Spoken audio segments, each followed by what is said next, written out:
Conference competition then carries over from college women's hoops to the high school hardwood, starting with the CHSL as Central Catholic and Notre Dame Academy were squaring off tonight. The Lady Irish, well, they haven't lost to the Eagles since 2021. And Brooklyn Vaughn, well, she's hoping to keep that streak going. She gets it in on the fast break. Stopped by an Eagle, but still hits the turnaround, Jay, as it drops Irish up by 11. Notre Dame, though, battling back in the second half, just down by 3. It's Reagan Quinn inside the paint for the layup and 1. Free throw, though, would be a bit off the mark. So it's just a 2-point Central lead with 6.5 to go. Nina Stevens, coast to coast for Stevens, trying to pull this one away. 4:40 to go, still just a 4-point game. Nina Sims dishes to Bella Calcamugio in the corner. Bang! That's 1-point game once again, but it's Central pulling away and holding on for this one to keep that streak going, 50-44. The 3 losses that we do have, they've all been second half drops where we're up or we're right there and then we just kind of let it go. We let it go in that third quarter. It was really close. In fourth quarter, they were getting close and then we pushed it out. So I really think that shows our grit and our determination to get better and what we've been doing in practice, because we really want to be a full game team and just not a first half team. So.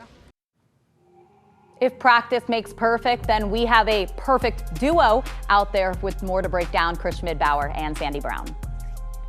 It might sound cliche to say that you throw all of the records out when a rivalry game is played, but Central Catholic and Notre Dame, they definitely demonstrated that tonight. Yeah, you know what? This is such an awesome game tonight. You know, I think a lot of people might have been expecting it to go a different way, but one thing about Notre Dame, we mentioned it during the broadcast, they're going to keep fighting. They're going to fight all the way to the end, and they did such a good job tonight. Although they weren't able to come out on top, it was overall a great game.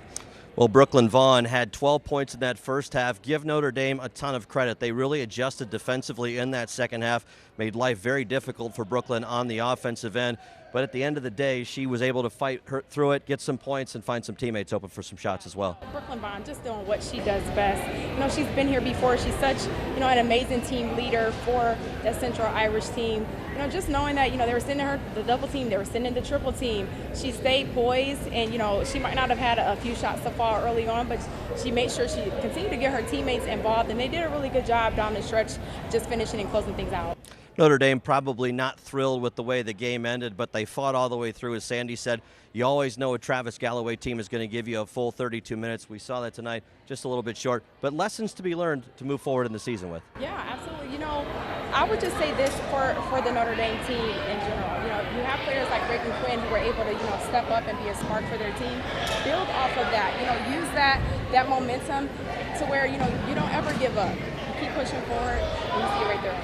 The Irish get a big 6-point win on the road.